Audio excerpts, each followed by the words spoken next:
नमस्कार। आप सभी का स्वागत है रेडियो द्वारका में। आप सभी लोग जानते हैं कि जो हमारे शरीर के अंदर रीढ़ की हड्डी होती है वो हमारे लिए बहुत हेल्पफुल होती है। उसी की वजह से हम चल पाते हैं, खड़े रह पाते हैं, बहुत सारे काम उस रीढ़ की हड्डी मजबूत होने की वजह से हम कर पाते हैं। और जितनी जरूरी और मजबूत होना उस रीढ़ की हड्डी का होता है, उतना ही जरूरी होता है आपकी फाइनेंशियल रीढ़ की हड्डी मजबूत होना। और हिंदी में बोलूं तो आपके पैसे की रीढ़ की हड्डी का मजबूत होना भी उतना ही जरूरी होता है। और जैसे रीढ़ की हड्डी अगर कमजोर होगी तो आप चल फिर नहीं पाएंगे, आपका जीवन बिखर सा जाता है। ऐसी स्थिति तब होती है जब आपकी पैसों की रीढ़ की हड्डी मजबूत नहीं होती। तो आज के इस कार्यक्रम में मैं आपको बताने का प्रयास करूंगा कि जो आपकी फाइनेंशियल रीढ़ की हड्डी है, आपकी पैसों की रीढ़ की हड्डी है, वो आप किस तरह से मजबूत कर सकते हैं, उसके मजबूत होने के क्या लाभ होते हैं, और साथ साथ ये भी बताऊंगा कि आप उसको कैसे तैयार कर सकते हैं। आपसे एक निवेदन करूंगा कि आप अपने इस कार्यक्रम को उन दोस्तों के साथ, उन लोगों के साथ जरूर साझा कीजिएगा जिनको कि आपको लगता है कि अपनी इस रीढ़ की हड्डी मजबूत करने की जरूरत है।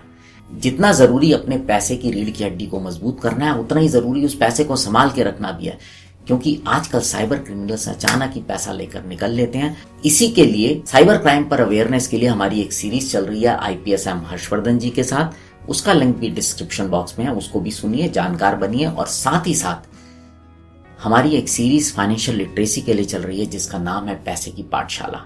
ये हम CA रुचि महेश्वरी के साथ कर रहे हैं। इसका लिंक भी डिस्क्रिप्शन बॉक्स में है, इसको भी आप सुनिएगा। तो अब आते हैं आज के मुख्य विषय पर, जो कि है पैसे की रीढ़ की हड्डी को मजबूत करना। तो जो आपकी वित्तीय रीढ़ की हड्डी मजबूत करता है वो करता है इमरजेंसी फंड। हर व्यक्ति को, हर परिवार को अपना एक इमरजेंसी फंड रखना चाहिए। उसके क्या फायदे होते हैं? उसका सबसे पहला फायदा ये होता है कि अचानक आए हुई परेशानी से यह इमरजेंसी फंड आपको बचाता है। दूसरा इसका लाभ होता है कि जब अचानक समस्या आती है तो फिर हमें उसे निपटाने के लिए उधार लेना पड़ता है, कर्ज लेना पड़ता है लोगों से, तो ये आपको उस चीज से भी बचाता है।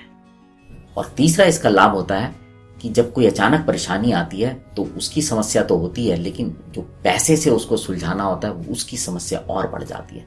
तो उस समय यह आपको मानसिक शांति देता है और आपका पूरा ध्यान सिर्फ उस समस्या को सुलझाने में रहता है जो कि उस समय आपके सामने आई है। इमरजेंसी फंड आपकी उस समय भी मदद करता है जब अचानक समस्याओं के आने से आप परेशान हो जाते हैं, घिर जाते हैं, खर्चे बढ़ जाते हैं। उस समय यह आपको जरूरी खर्चे जो होते हैं, जैसे बच्चों की स्कूल की फीस, इस तरह की और भी जरूरी घर के सामान की जो जरूरतें होती हैं, उनको पूरी करने में भी यह इमरजेंसी फंड आपको सहायता करता है। बिजनेस में तो कई बार अस्थिरता आती है, साथ साथ नौकरी में भी कई बार जाने का डर बना रहता है। तो ऐसे समय में भी ये जो इमरजेंसी फंड है आपकी सहायता करता है, आपको बिखरने नहीं देता है। कई बार जो छोटी मोटी बीमारियां होती हैं उनमें भी पैसा काफी लग जाता है। हालांकि बड़ी बीमारियों के लिए तो मैं मान के चल रहा हूं कि आपने मेडिक्लेम जरूर कराया होगा, अगर नहीं कराया तो मेडिक्लेम जरूर कराएं। लेकिन छोटी बीमारियों में जब कई बार ज्यादा खर्चा हो जाता है तो इसमें भी यह इमरजेंसी फंड आपको मदद करता है, सहायता पहुंचाता है। सातवां जो इसका सबसे बड़ा फायदा होता है कि हर व्यक्ति को, जैसे मैं पहले भी कहता हूं और सभी लोग कहते हैं, कि अपनी सेविंग्स जरूर करनी चाहिए। तो इमरजेंसी फंड अगर आपके पास है और आपके पास अचानक कोई समस्या आई है तो आपको अपनी सेविंग्स को नहीं तोड़ना पड़ेगा, आपका काम उस इमरजेंसी फंड से चल जाएगा। तो इसलिए भी इमरजेंसी फंड का होना जरूरी है, क्योंकि जो सेविंग होती है वो आपके लॉन्ग टर्म गोल्स को पूरा करने में मदद करती है।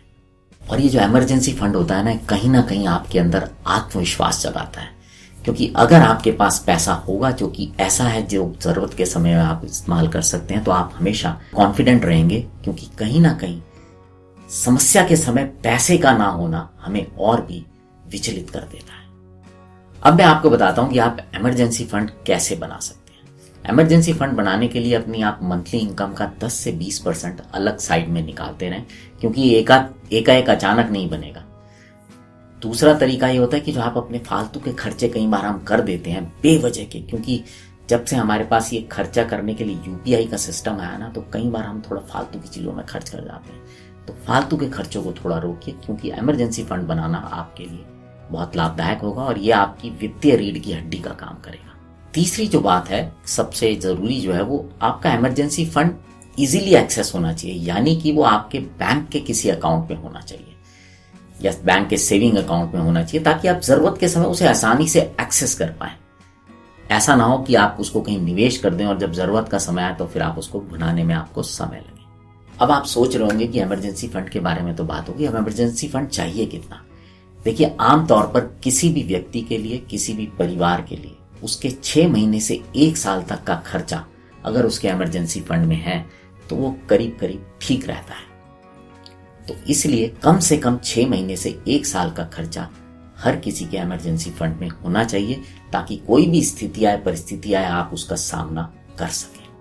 तो उम्मीद करता हूं कि आप लोग समझ पाए होंगे कि जो फाइनेंशियल रीढ़ की हड्डी है, यानी कि इमरजेंसी फंड, ये वित्तीय सुरक्षा देता है, ये बहुत जरूरी है। ये ठीक उतनी ही जरूरी है जितनी हमारे शरीर के अंदर जो रीढ़ की हड्डी होती है।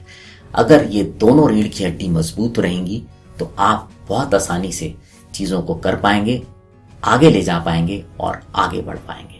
अगर आपको ये आज का कार्यक्रम अच्छा लगा हो तो इसको अपने दोस्तों के साथ, अपने परिवारजनों के साथ जरूर साझा कीजिएगा, क्योंकि हो सकता है आपके इस एक शेयर से किसी को नॉलेज मिल जाए और वो अपनी फाइनेंशियल रीढ़ की हड्डी मजबूत कर पाए। अब आपसे विदा लेता हूं, जुड़े रहें रेडियो द्वारका के साथ। नमस्कार।